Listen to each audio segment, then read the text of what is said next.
Good afternoon. Thank you for joining us this afternoon.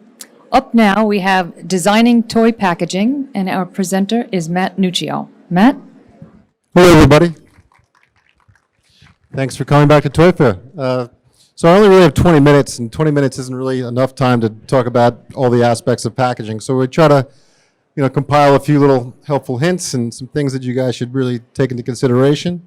So if we can kind of get the deck moving along, is there a button that I hit, or you guys just move that on me? How do I switch pages? Is it this thing?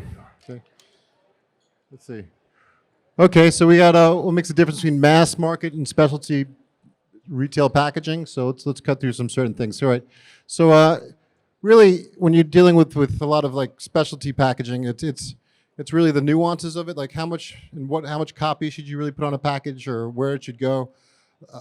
The best way I could advise about packaging, especially if you're doing, like, say, the examples you see here as games, is I like to think of the front of a package as like the way somebody looks, and the back of the package is like how smart they are, right? So it's like if you're in a bar, right, you see them across the room, that's the front of the package. Like, all right, they look pretty cool.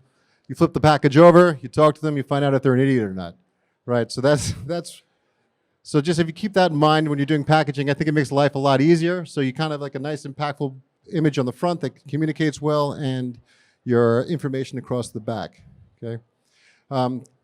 So packaging sizing. So a lot of people, especially if they haven't been doing this very long, have a hard time figuring out how to come up with the size of a package. So if you're not familiar, packaging is dictated by planogramming. Planogramming is a map at retail. So just about every major retailer has a fake store. Everything's mapped out. They've got certain sizing.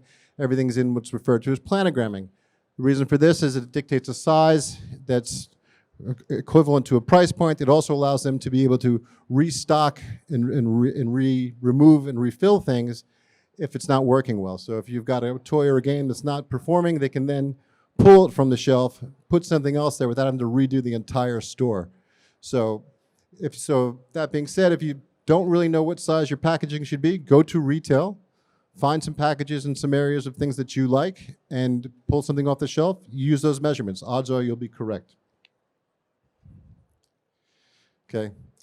Some common things to avoid when doing packaging, particularly I see very often, is monochromatic packaging. While it could look good in your portfolio, or it could look nice, on a coffee table, it's death at retail. It ultimately becomes camouflage. In a world where a lot of things pop, you're not going to, and this is a very essential thing to be taken into consideration.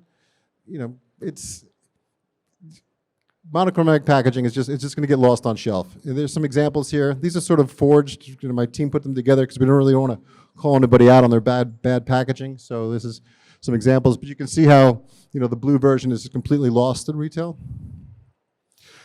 Something that's very important: your letter spacing. You can see a very horrible mistake here on the old version versus the new version. That actually was a real logo that was at retail, and they were getting complaints about it looking like a 4-letter word. So we had to clean that up, and we had to make flick look a lot less like the F word. So spacing is very important, and the way that you stack your letters can add or remove sales. Okay, some other comments. Overly attractive layouts. This is another common thing that I see, is that people get confused with packaging and think that just because it's gorgeous makes it a good package. Well, there's nothing wrong with gorgeous packaging. It doesn't always work. So the example I like to give is Steve Buscemi. If you put Steve Buscemi in a room full of models, he's the one that's going to stand out. So having a more unique package, or something that even could be considered not attractive, could actually be the more powerful and more impactful package. So yeah, and I just breezed through all my stuff really fast. But does anyone have questions? Because I'm good at questions and answers. Anyone? No? Wow, it's a hard crowd. I wish I could tap dance. Please, one person, save me. Then no one? Yes.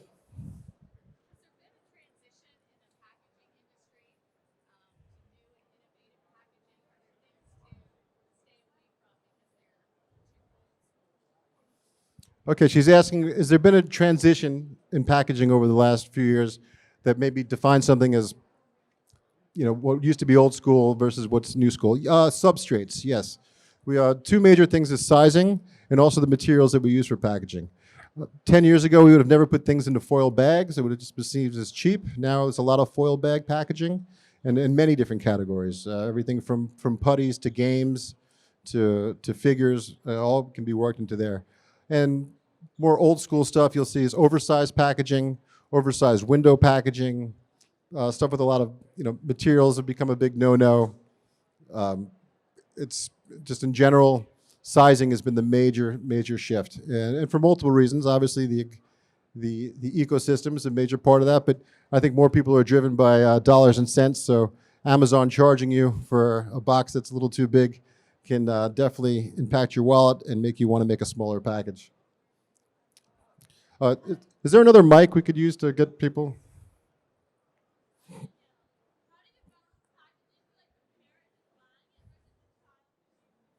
So how do you balance the packaging versus the child versus the parent that's buying it?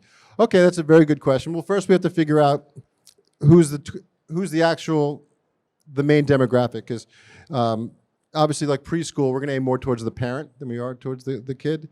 But ultimately that balance gets leveled depending on the category and the type of product that it is.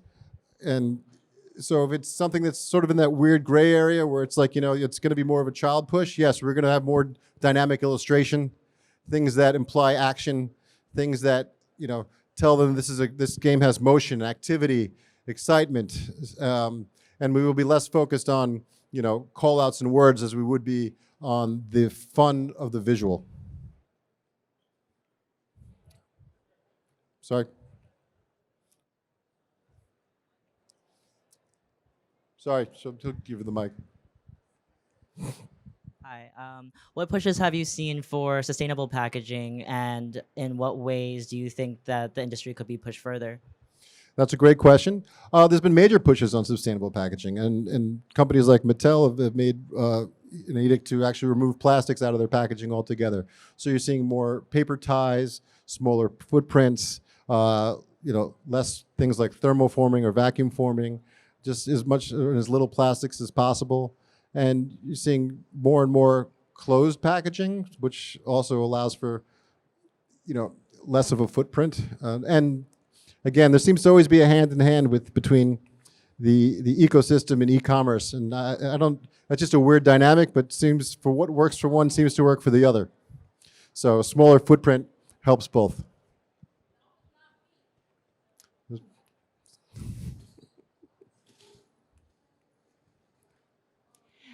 Apple is certainly a recognized leader in the electronics industry and became recognized for their unique packaging, and so unique, in fact, that they protected it with intellectual property.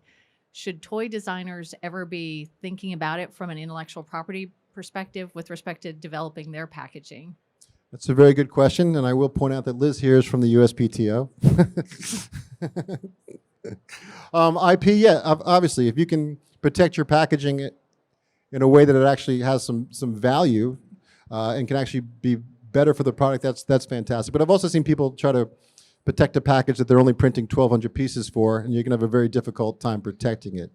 I do recommend IP whenever you can get it, but innovating in the packaging world is very difficult, but I know some people who have made some major strides and been very successful. One of my clients owns the patent for the coffee box that you all use from Dunkin' Donuts or Trader Joe's or wherever. Another one actually invented the coffee sleeve. I've actually been stuck in conversations with the two of those guys. It's the boringest conversations I've ever been part of, but they have made a fortune in packaging through IP. Behind you. Any tips for content and messaging to make the whole unboxing and assembly experience more enjoyable for the end consumer, like just with the package? Any tips? It's a very difficult question because every product is different. And if there was an overall way to do that, then, and I figured it out, I'd probably sell to IKEA and then make a fortune. But yeah, if you can make obviously, the unboxing of a package is very popular right now, and if you can incorporate that in a way that doesn't add too much cost, you can have a very successful item. I mean, LOL is a surprise is a fantastic example of packaging that's essentially the product. Anyone else? I swear I'm a terrible dancer. Nobody wants to see this like go down.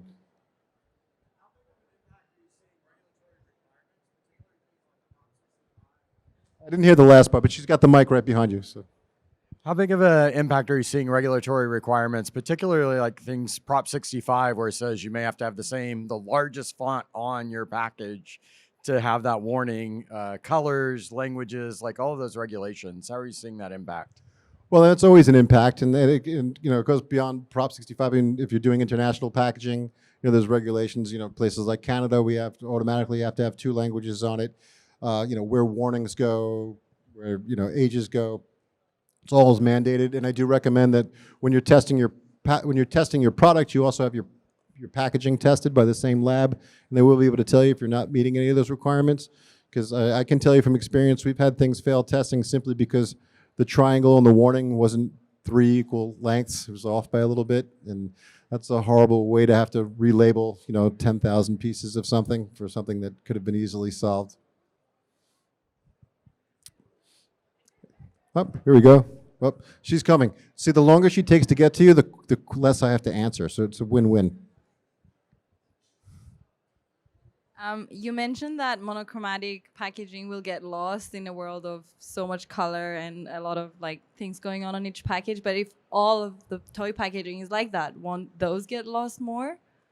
So if everything has so much color and so many loose. So it's not just a matter of just being monochromatic by nature or by the essence of it being all like a similar color. It's the contrast that becomes an issue. So, a light blue logo on a lighter blue background from a distance becomes blurry and essentially sort of fades out. While if you've got a high contrast, you've got red on green or yellow on purple, it's going to pop from across the room. Anyone else? Dun, dun, dun. Oh, I got people calling me. Do you have any thoughts on how packaging is impacted when you're in an e-commerce setting, like how to stand out on Amazon, for example, or any other online marketplace? Yes, packaging is very important on e-commerce. It's amazing how people, especially startups, seem to think that's not that big of a deal. They can put things into just a brown box and ship it. But the packaging also becomes one of your limited amounts of images on your Amazon listing. So that package can also speak for your product.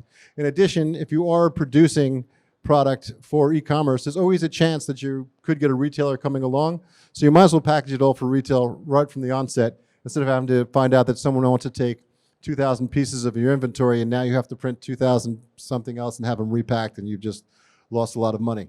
So yes, I would always treat them one and the same. But also with e-commerce, the advantage you have with e-commerce is you have a captured audience looking at the package. So someone's staring at it for some amount of time. So you can actually get away with a little bit more or a little bit less. It could be simply a logo in an e-commerce setting. While on retail, if people don't get the name of that product, they might not understand what it does and you'll lose them. Hold on, she's coming. So everyone else can hear you. Is there like a universal restricted substance list that's used for packaging? I am sure there's definitely all sorts of materials that can't be used. I would consult a testing lab on that, but in the toy industry, I mean, it's pretty much all the same substrates.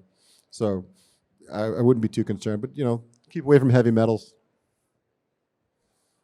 Anyone else?